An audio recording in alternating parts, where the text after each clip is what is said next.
So today we're going to talk about the Battle of Cooch's Bridge. Now, I call it really 2 weeks in Delaware that had worldwide consequences. In reality, it's not even a minor skirmish that really contributed nothing to the war on the ground, but in reality changed the entire direction in which the war would go and then wars to follow. In fact, I've been happy to give this presentation all over the world via Zoom. And this has even been talked about in the German Army Infantry School and in Sandhurst, which is really neat to think. Now, I also have a disclaimer.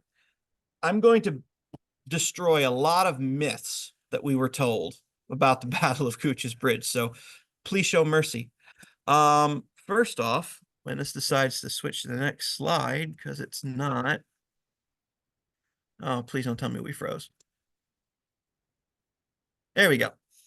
First off, I'd like to thank the three places that employ me. First off, the Delaware Military Heritage and Education Association that runs the Delaware Military Museum, and also the George Washington Witness Tree of Delaware Museum, but that is also a presentation for another day.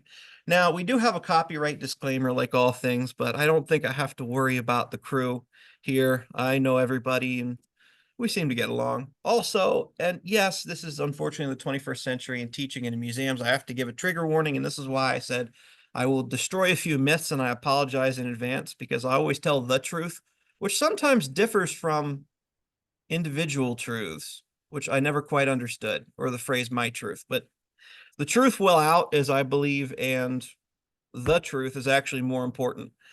So we're going to set the stage first off. So it's really spring, summer 1777. It's really the Empire Strikes Back. I'm not really trying to be cute for Star Wars, although I do like Star Wars.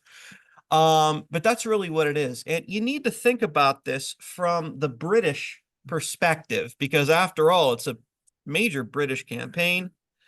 Come on, slide, be good. So we've all seen the wonderful illustration in front of us now. You know, the stalwart, raggedy Continentals who are fighting their way to freedom. And while that's true from our perspective, it completely leaves out the British one. So the easiest way to explain it is this. Imagine you are a rural gentleman or lady living on your estate somewheres in Great Britain or Ireland or Scotland, somewheres in one of the possible few trading posts in India. And, you know, you go to church, the public address system of the 18th century, and you read in your local journal and chronicles and things. And so I want you to think about the Revolutionary War thus far this way. So our glorious troops faced these ragamuffin soldiers, rebels, really, not even soldiers, better than almost highwaymen, um, at a frontal assault at a place called Bunker Hill, in which 1,000 of our soldiers are killed.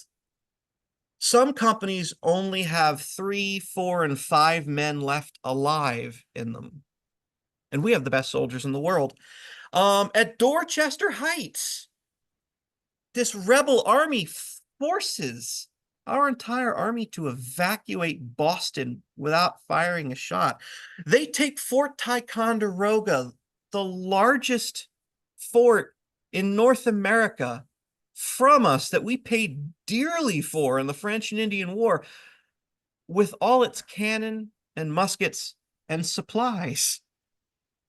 In 2 hours, without firing a shot, really ostensibly in 10 minutes.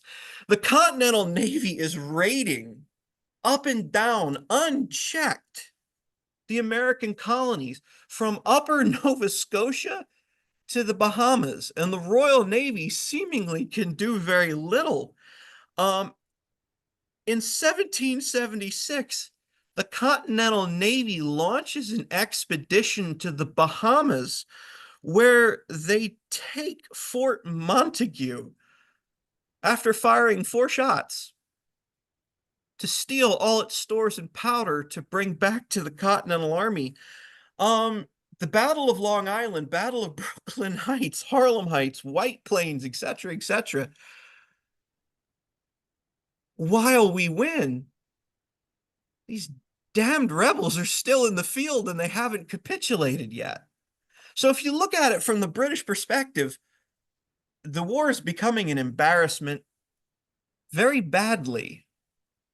We have, quote unquote, as I love what the London Journal wrote, we possess the largest and best army and navy in the world. But what have they been able to accomplish? And that's what most people forget, which is why I really have to set the stage. This is The Empire Strikes Back, and then the worst thing happens of all. Trenton, the entire garrison surrenders and lays down their arms. At this point, really the gloves are going to come off for the British. They have to. So I want to introduce you all to the two main architects in our plan, who really come up with this, and they are the best the British have at what they do. First, I'd like to introduce you to the gentleman on the left, Admiral Howe, and the gentleman on the right, General Howe. So first we have on the right, excuse me, my right, your left up there, Admiral of the Fleet, Sir the Right Honorable Richard First Earl Howe. And then on the left, we have his amazing younger brother, General Sir the Right Honorable William the Fifth Viscount Howe, and Baron and Commander-in-Chief of the Army in North America. So these two brothers are in charge of the Navy and the Army in the North American station and in the colonies. So they are not new to this game by far, but interestingly enough, they're also kind of sympathetic to us. So when it comes to Admiral Howe, he's quite an interesting character. Somewhat even more so than his brother. So when this unfreezes, here we go. So he's friends with Benjamin Franklin, and he's been friends with him, decent friends, since 1774. He's actually so sympathetic, he decides to approach his brother, the general, and start a peace commission in order to just help us say, sorry, King, we're going to be good now. And no harm, no foul. It's really amazing. He's been on the Admiralty Board, which is the board that runs the Admiralty. He has been the senior naval lord since April 1763. He's been the official treasurer of the Royal Navy since 1765. In 1770, he was promoted to commander-in-chief of the Mediterranean Squadron. And then finally, with the beginning notes of problems, he's promoted to command the American station in February 1776. His brother is just as interesting as he is. He's been in military service since 1746, and he will leave military service 2 weeks before he dies in 1814. He's already fought in the War of the Austrian Succession, in the 7 Years' War. They are professionals, but they are also known as what we would call outside-the-box thinkers of their day. So to explain how they come up with this plan, I have to do a short little blurb. This is pretty much what we looked like at the time. It's a very beautiful map. And if you look at it, you notice that really the several million people in what we now call the United States live directly along the coast. That's it. I mean, Carlisle is the end of the world in Pennsylvania. And when you pass Carlisle, it's between you and the Indians, and there's nothing anybody can do. So really, we all hug the coast. So if you think about it, how are we going to put down this rebellion? Well, if you're thinking about it from the British perspective, Philadelphia has been declared the rebel capital. So if we conduct a traditional military style campaign like we did in the 7 Years' War. We take their capital, and the whole thing comes apart when they sue for peace. Two of my favorite quotes. One of them is a direct quote from the general, and the other one in yellow is from a novel, but it sums up really what they were thinking. The direct quote is 16,000 of the best soldiers from the continent will surely put an end to this rebellion. And that was actually in the report sent back to the War Office. But finally, as New France fell, excuse me, there's my stutter, with Quebec, so with Philadelphia fall with the rebellion. And it's very true. And when this thing decides it's not going to freeze, there we go. So basically, this has to be thought of the way it was described at the time. So how do we transport 16,000 men to a different area? Well, we could march them there, but that's a nightmare, especially along dirt roads that are really cart tracks. But the main thing is, oh, wait a minute. General Howe's brother, Admiral Howe, has the entire British fleet in North America. So if you can imagine this, Washington knows something's up. Everybody in New York knows something's up, but nobody's really saying anything. The British are being very tight-lipped. And suddenly, one evening, everybody in New York hears drum calls and bugle calls and officers barking orders and a great clatter in the street. And anybody who goes outside is met by a sentry and is told, "Good evening. Go back in your house, please." Now, and that's literally what happens. Anybody who's caught on the street is immediately arrested without charges and sent to the guardhouse, and they're held there for 24 hours. 24 hours later, the people of New York leave their homes, and 16,000 troops are gone. And so is most of the ships on the North American station. They just sailed over the horizon, and that's it. So Washington really has a problem. The British Army's gone, and we have no idea where they're going to show up. So Washington decides it's probably prudent to move out of New Jersey in the Watchung Mountains and move towards Philadelphia, which is exactly what he does. At the same time while he's doing this, the British fleet begins to sail up the Chesapeake, hence the Sea of Ships, which is how it was literally described. So Washington in August decides that really he's going to have to defend Philadelphia. We kind of have a general idea where the British are now. And in August 1777, while he's moving through Philadelphia, heading south, which Benjamin Franklin gives my favorite quote that he ever gave during the whole war, he says, "For the better part of a day, I sat in my window and watched the entire army pass before me in grand review, with Washington at its head, over 20,000 Continental soldiers, the entire train of artillery and baggage, and I am well disposed to believe that we have nothing to worry about." What Franklin didn't realize is most of those men in that army were between 16 to 18 years old, and almost none of them had actually seen a shot fired in anger, because Washington had a problem. The Continental enlistments were only for 1 year, because that's all any freedom-loving American should be forced to give up their freedom. So every year, Washington has to train a new bunch of recruits. Those men who were with him at White Plains and Brooklyn and Trenton are pretty much all now home. And he's got a raw, predominantly army. Meanwhile, those 16,000 of the best soldiers in the world who literally sign up for 24 years. You are a professional. You're pretty much signing up to die in the army, or if somehow you survive, to get a pension at the end of it, because it's the only career at that time that actually gives a pension if you survive to muster out, or if you're wounded. It's pretty much do or die for the British soldiers. You have to have failed at your life. If you're a cobbler, you're a failed cobbler. If you were a scribbler, you were a failed scribbler, and that's how you joined the British Army. And you were taught not to fail by your officers in the British Army. So they land at Head of Elk, as we all know, and it's really interesting because the time he lands, it couldn't be worse for Washington. Now, Washington wanted to send Daniel Morgan and his corps of riflemen to be his advanced scouts as always, but there's a problem.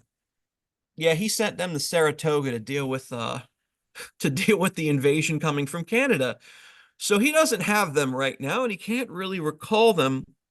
So he's got a problem because of they're off in the Hudson River fighting General Burgoyne. So he has to almost air shots throw together a light infantry battalion or division, whoever you read, it's written up many ways. So he just goes to the Continental Army and says, raise your hand if you want to volunteer for special service. And pretty much nobody volunteered, you know. Best acronym I was taught when I went to naval military schools, never again volunteer yourself. And that's kind of how they felt. He goes, oh, well, I might give you a little extra money if I can squidgy that out. And suddenly 700 active volunteers went, I'll do it. And so he literally picks the most active men from different regiments. They're not equipped as light infantry, they're not trained as light infantry, but at least now we have a unit that can follow the British advance. So these 700 picked men from the Continental Army were met with about 1,000 Pennsylvania and Delaware and some Virginia militia. Now, not all of them will participate in the coming campaign because they're all strung out trying to find where the British Army is going, but they're put under the command of Brigadier General William Maxwell. I really think he's underrated during the war, but still he's a very interesting character that most people don't talk about. So this is part of the fun. So General Nathaniel Greene is like, no, we really should go to Iron Hill. We should occupy it and we should have a fight out there. And he literally is bashing on the table when they're having this conversation. And Knox tells him, well, you know, at least I've read military books. What have you done? And it's kind of funny. It devolves down into almost an 18th century name calling match on who thinks they know best. Washington decides to take a middle road instead of falling back and advancing. He's just going to stay around Wilmington. He's going to see what happens, which is actually pretty prudent because Nathaniel Greene believes that the Christiana River should be used as a more defensible position, and the best position to defend around there is really Iron Hill. It's not as tame and pacified, shall we say, as it is now. It was very thicketed in certain parts. It's very craggy. And also because now we've built all these wonderful storm drains and other things, it drains very well when it rains. Well, it's been raining lately, and a lot of that area is turned into a swampy quagmire, which we'll hear about in a minute. But, you know, Washington decides, I'm going to take the middle road, and Maxwell, I want you to take you're about 2,000 men, string them out along what we now know as the Christiana Highway, and try to see where you make contact. Harass the British Army as much or as little as you want. But, and again, like Lee at Gettysburg, he issues kind of semi-vague orders, and that's really going to cause a problem. So the British really begin their march northward. Their plan is to just kind of, believe it or not, avoid Wilmington. Everybody's like, the main thing is Wilmington, and unfortunately, it's one of the first myths I have to bust. They realized Wilmington was going to be nothing more than a problem to pass an army through because it is very small. It's got single lane dirt roads, and there are better places to cross. And remember, the point is Philadelphia. So finally, what happens is one of my favorite moments. The British on August the 28th move towards Iron Hill, and we have a very interesting meeting. So this picture is not an actual picture of the event. It was not snowing, but it depicts kind of the idea of what happened. So as you can imagine, Washington, like all good generals in the 18th century, is doing his own reconnaissance with what he called his family. It's his military staff, but he always referred to them as his family. At the same time, General Howe is pretty much doing the same thing. So Washington is atop Iron Hill on a nice little knoll, and the next hill over is Gray's Hill, which has now been somewhat bulldozed down and built up. So it's not as high or as open as it used to be, but there's General Howe with his staff. So if you can imagine, they're all surveying the ground, and suddenly somebody goes, hey, take a look at that. And before you know it, they're all staring at each other. And it's recorded, and I absolutely love this, that quote, These gentlemen observed us with their glasses as carefully as we observed them. Those of our officers who know Washington well maintain that the man in the plain coat was Washington. So for the first time ever that we can officially say and write down and prove, Washington and Howe are staring at each other. And from this accidental moment, Washington begins to think, maybe I should stay where I am. Maybe I shouldn't fall back. And he even begins to speculate, excuse me, maybe I should have made a fight at Iron Hill. But it's too late for that now. The army is still strung out all the way between here and North Wilmington. Now, this is a picture of the monument today. It's actually one of my favorite monuments. Yes, unfortunately, those are Civil War cannon. They are very beautiful, though. But this one focal spot was picked simply because it was close by the road. The Battle of Cooch's Bridge, or like I like to call it, the skirmish of Cooch's Bridge, is actually a 2-mile running engagement that we're going to see. So basically on September the 2nd, Howe's right wing, which we saw on the eastern side of the river, decides that it's going to get underway. So it's under the command of Major General William von Knuphausen, and it's left Cecil County and it's headed north. But the problem is it's continually hampered. I mentioned we talk about rain. Oh, it rained real bad. So those single lane dirt roads are about calf deep mud pits. And anybody who's ever been on a forced march knows that it's okay for the guys in the front. But the further back you are, the more churned up the mud gets, the more soupy it gets, the more you dig in, the worse it is for you. And then comes the artillery and the baggage train, which just destroys the road for anybody behind it. So Knuphausen really is starting to get bogged down. On September the 3rd, early in the morning, Howe's left wing, with troops under the command of Major General Charles Cornwallis, a personal favorite of mine, left head of Elk, and they were expecting to join with Knuphausen's division at Aitken's Tavern, about 5 miles east from where they were, which we know now as Glasgow. So this leads us to the battle. So September 3rd, 1777, the surprise. So basically, as Cornwallis and his wing of the army ends up in Aitken's Tavern, Knuphausen is nowhere to be seen. He sends out couriers and officers to go find him. No idea. Can't find him. So now, if you can imagine that you're General Cornwallis, you have a big decision to make, because you are supposed to meet the other half of the army here, and they're not here. You know Washington is somewheres northeast of us, but you don't really know much else. So you're left with 3 decisions. Well, you can either stop and make camp and pitch tents in the hope that he won't show up in an hour, and then you got to break down the tents and get back on the road. But at least the men get the rest.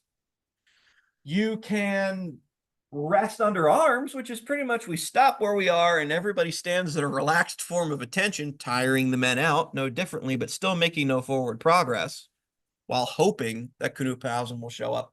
Or you can just continue along your merry way. Howe rides up and says to Cornwallis, basically, what are you doing? And he said, we're trying to decide, Your Excellency, what we're going to do. And Howe basically says, just keep on moving. Knuphausen will catch up if and when he does.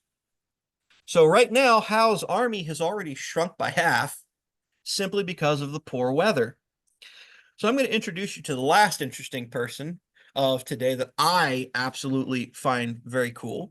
Not to say that anybody else isn't interesting, but he is a key player in which we gain our information. May I introduce you to Johann Ewald?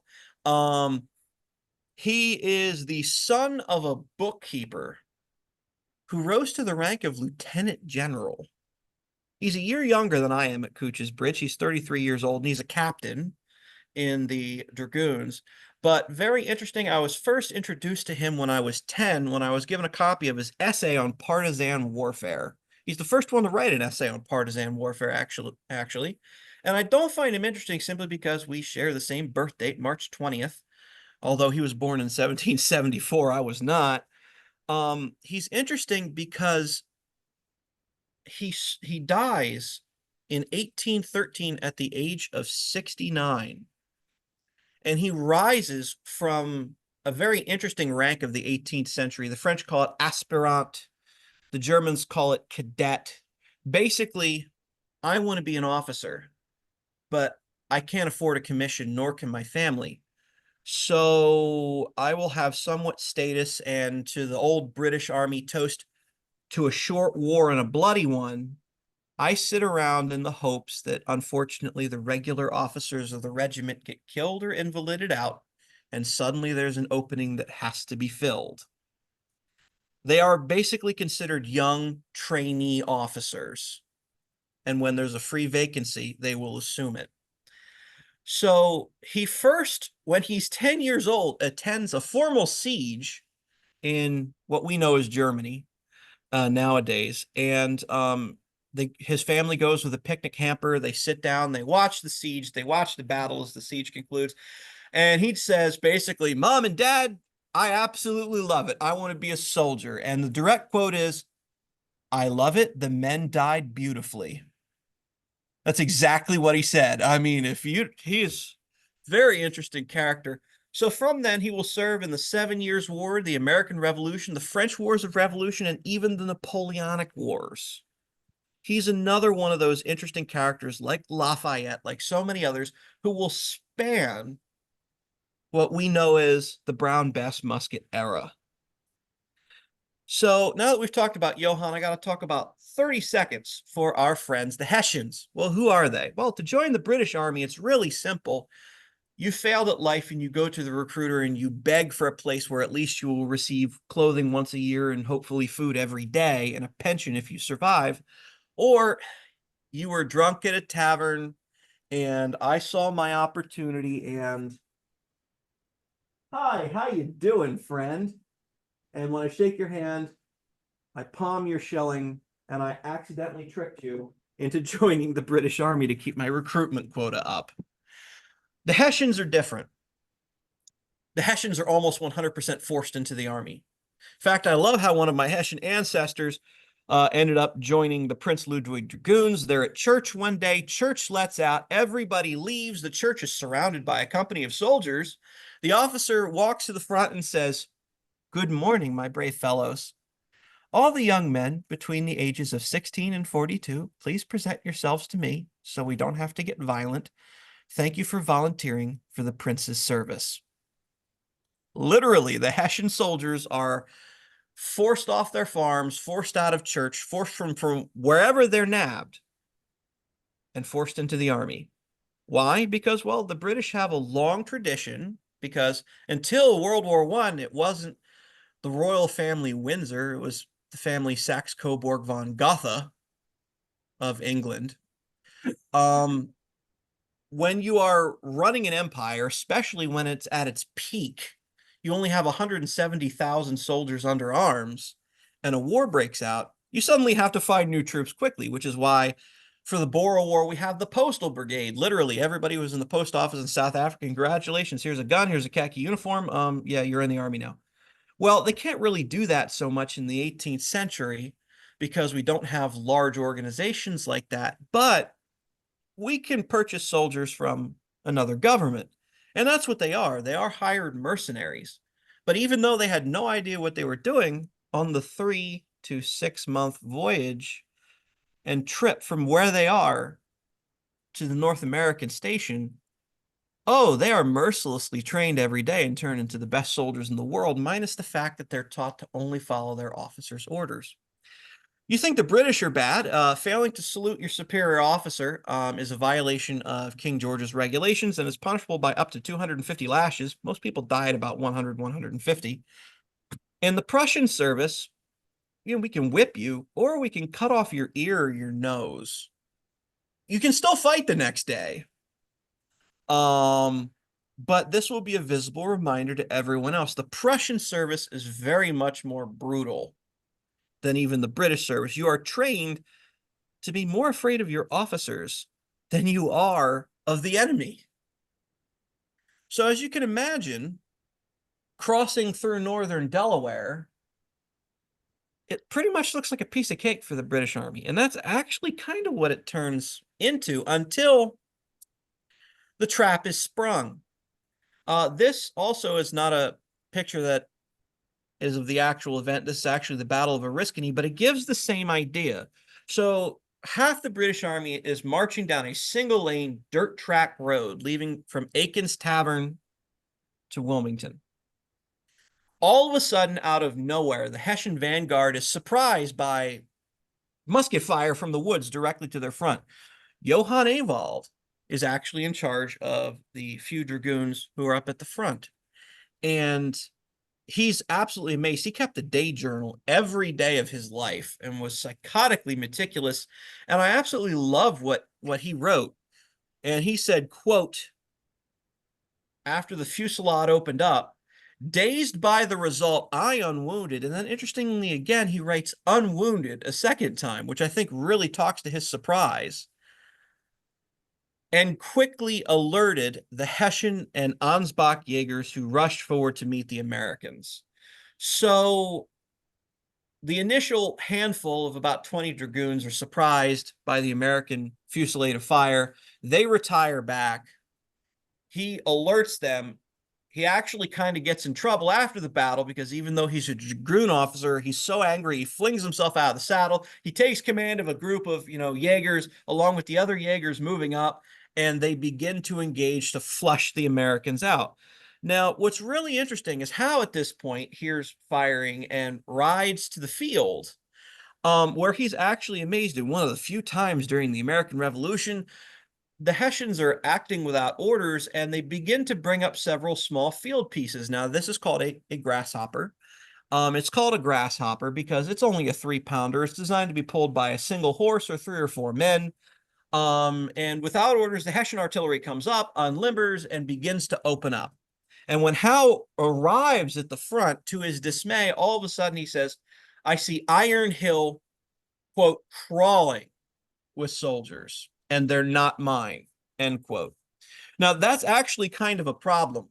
Now, what he doesn't realize is Maxwell's trying to get as many men from their little satellite camps as possible into this, and it's not really working too well because they're all strung out between Aiken's Tavern and Wilmington and Iron Hill in that big, beautiful triangle. So really only about 700 to 800 men will really become engaged on our part from his force. Over half of it will not even participate.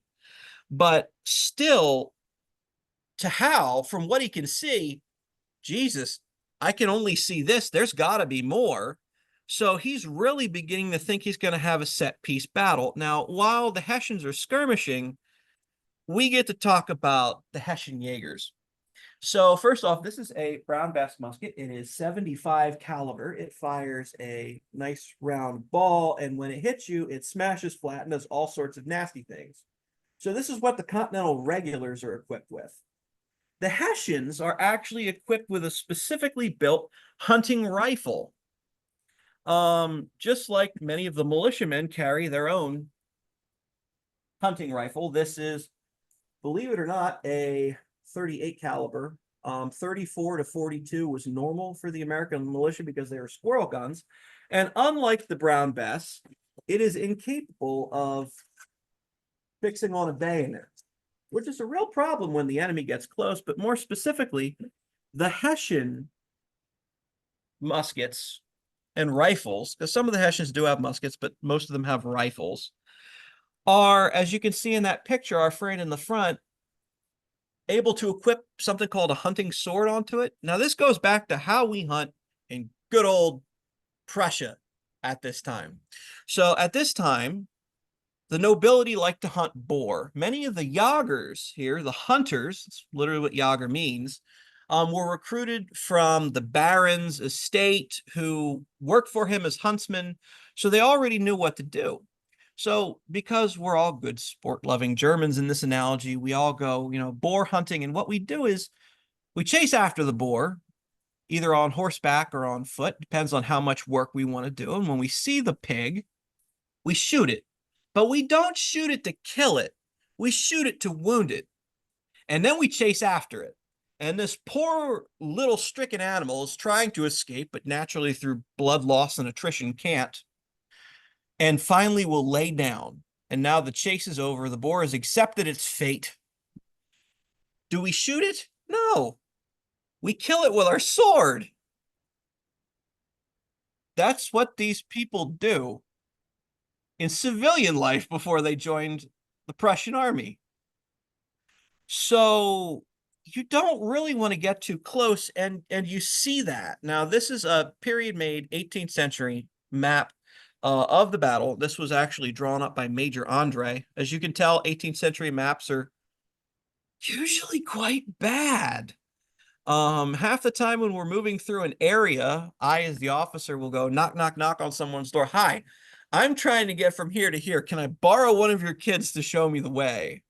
And I better hope you're amenable. Or better yet, they'll give me some horrible little scribbling. And usually they're very bad or very wrong. This is done by an officer who's trained in cartography, and it's still very wrong. But it gives you the general idea. So we're moving from Head of Elk Ferry up towards Iron Hills, the British Army, and it's going to be a fun and long, interesting day. So a 2-hour firefight ensues as the militia and Continentals fire at the troops on the road. The Hessians are continually moving up, pushing them back. And you can really see on this wonderful illustration, yes, it is a digital illustration. I think they're very wonderful, although sometimes the purists don't like them. I used to love to read Armchair General when I was in high school. So this really distills it down. So the British Army is moving up under Knuppausen, who's finally showing up. Cornwallis is pushing east, and they bump into Maxwell. And where it says the light infantry company there is where it begins, and they will continually fight their way all the way up to Cooch's Bridge. So this is a neat little model that they used to have on display at the museum for Lexington and Concord. And I love this quote by Major John Andre. I love to be able to quote the enemy in presentations I give, quote unquote. And he writes here, the rebels began to attack us at about 9 o'clock in the morning. His timing was a little off, but he wrote, with a continued irregular fire for nearly 2 miles. So we take some pop shots, we fall back a little bit, we take some more pop shots, and this running battle continues to develop until finally 10 a.m. when we have the deciding factor, our magnus opus in this. So here we actually see the battle at the bridge itself where the monument is. Howe is convinced that there are more soldiers there than there actually are.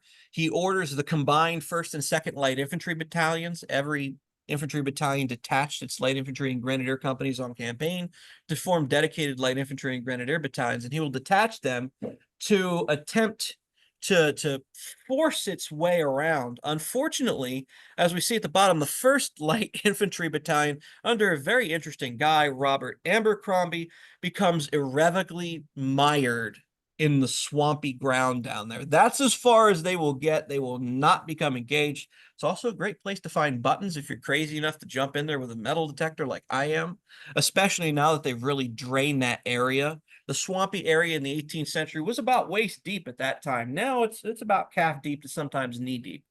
But again, it's rained a lot, and we haven't put it in the 19th and 20th century water shedding culverts and dams and things that we have now.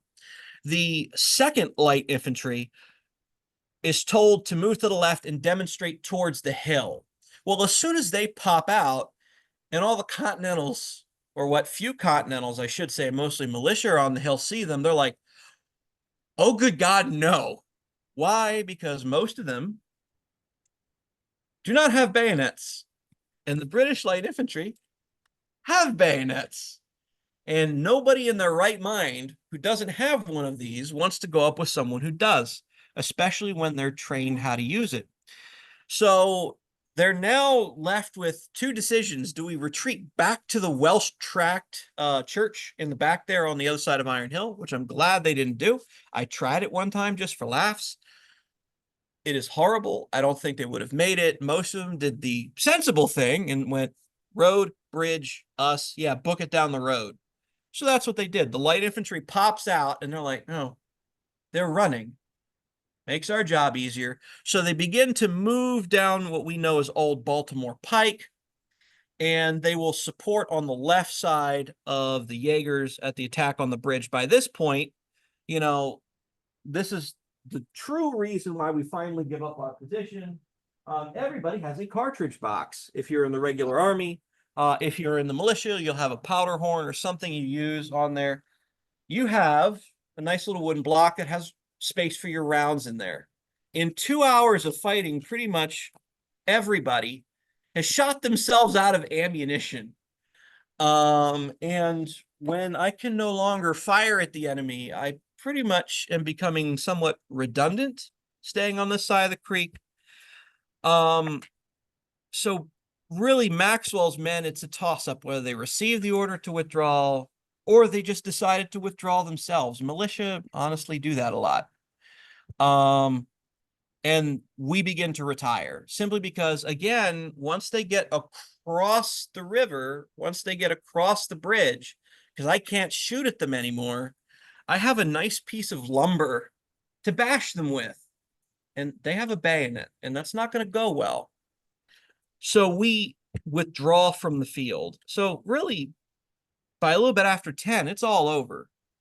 I absolutely love this shot simply because it's a beautiful picture, but also if you can imagine with the British light infantry on the left here in their beautiful red coats and the Hessian Jaegers in their green coats surging up and over the wooden bridge that was there, must have been a heck of a sight.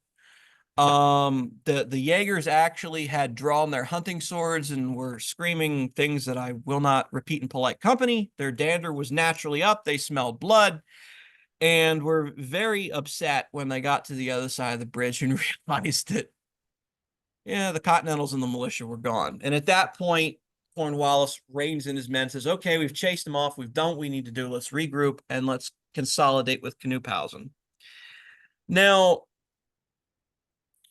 this is where the great controversy comes in and where I'm going to burst a few bubbles. First off, this was not the only battle fought on Delaware soil. Believe it or not, through Bill Knightley's wonderful work, I love his work in his books, we can now officially prove on paper that units were assigned along Chad's Ford, along the line of the river in Delaware. But also, everybody forgets about the giant loyalist fort they built downstate that we had to take by force.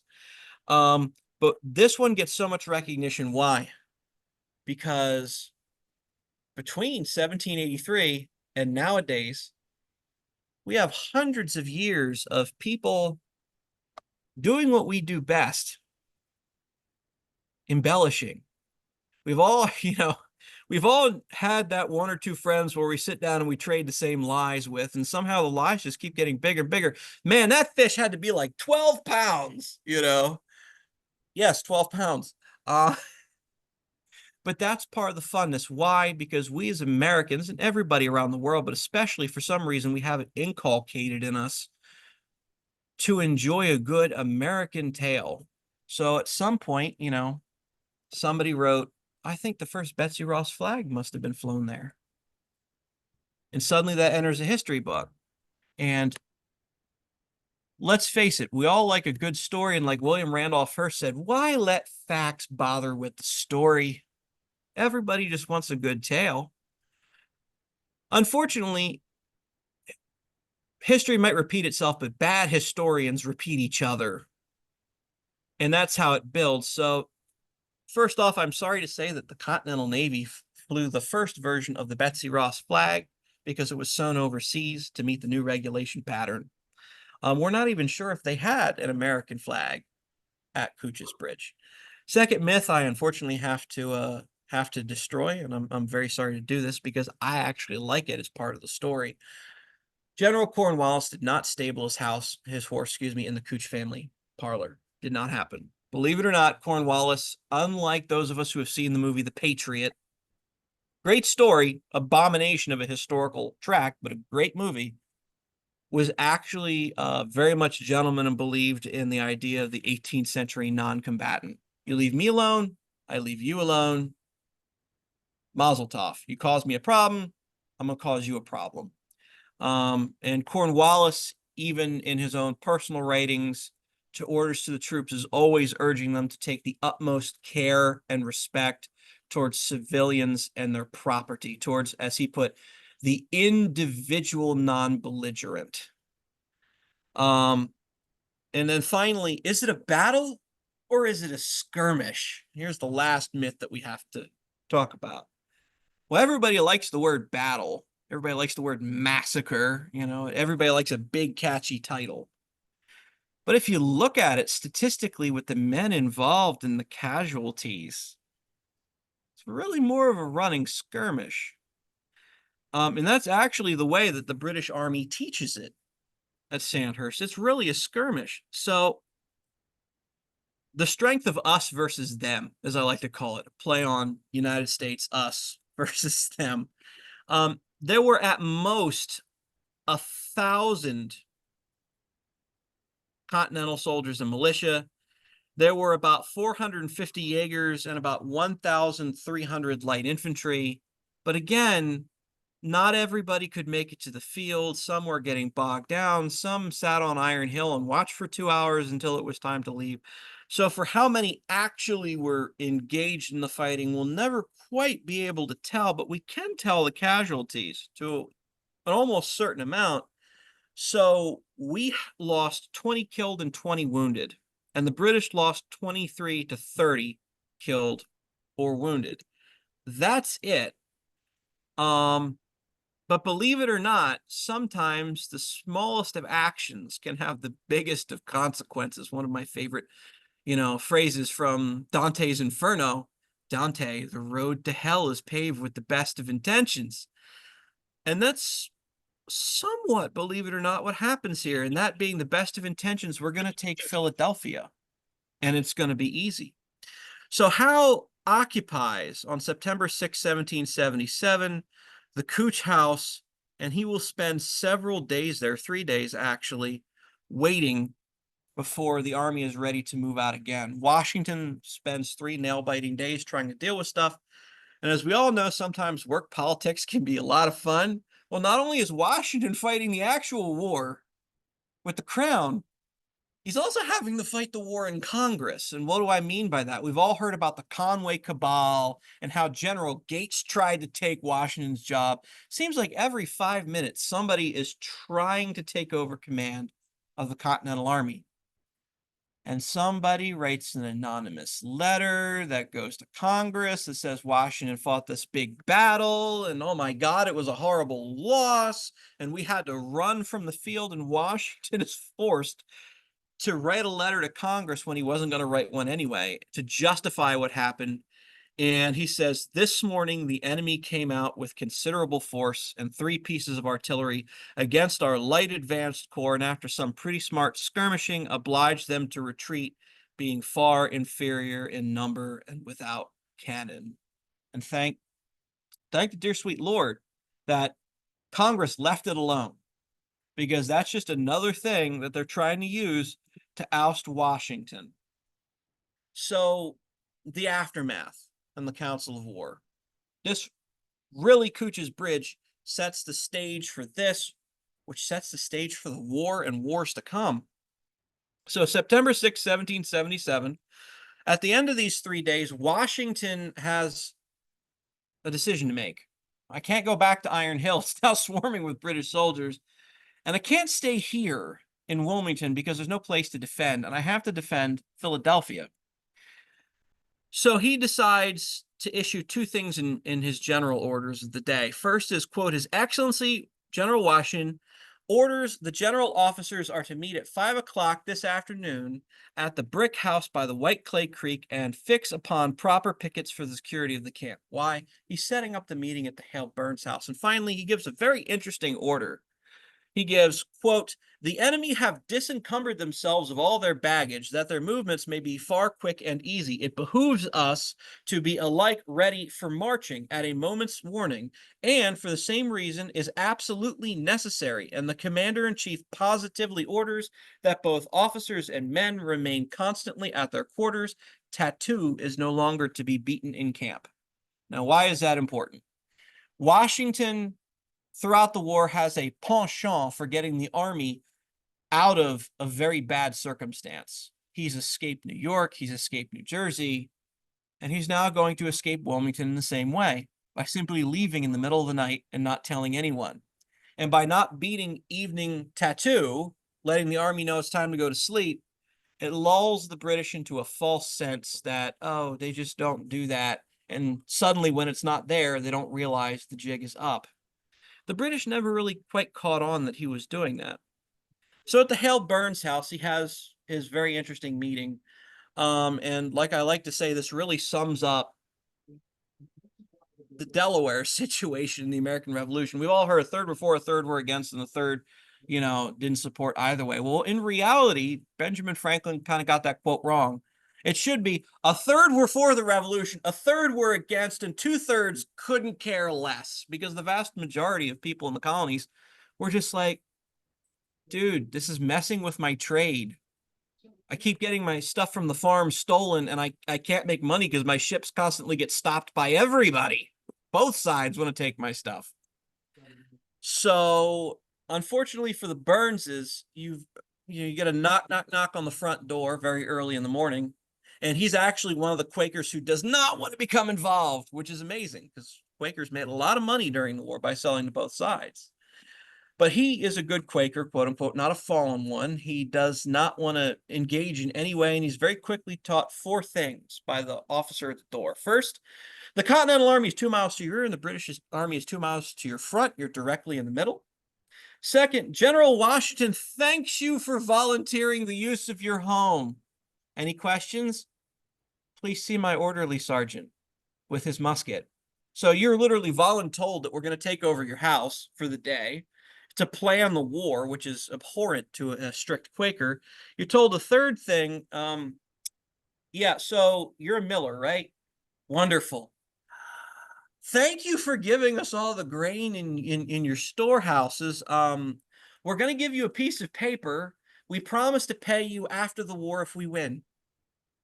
So the army goes in and takes 40 wagon loads of flour and Indian meal from him, writes a piece of paper, says, we'll pay you if we win, possibly later if we have money. They also end up taking 8 very large stone cheeses, which Mrs. Burns had put aside for the winter that she had made personally. She was very upset by that. And a little side note, he is still writing in the 1790s to ex-general, ex-president Washington, still hoping to get paid. I don't think he ever does. But finally, the fourth thing, on top of all this, oh, please wake up your servants and make sure you cook a really nice meal. Washington and his staff are really hungry.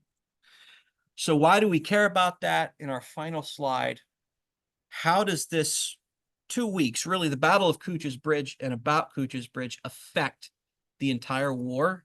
Well, here's the amazing thing. We have this council of war, and they're debating on what we should have done the previous 3 days at Cooch's Bridge. Nathaniel Greene is livid. And now here's very interesting. Washington and his orderlies always kept the most strenuous and exacting records of his councils of war. I have not been able to find a single actual record from the Continental Army on this. It's all from people's personal recollections, and I'm going to tell you probably why. And I'm going to paraphrase what several officers wrote about this meeting. There's General Greene, red as a turnip, bashing the table, screaming, we should have had it out at Iron Hill, and now there's no place to defend. There's the fat man Knox, who's literally called the fat man by Nathaniel Greene, sitting in the corner saying, what do you know?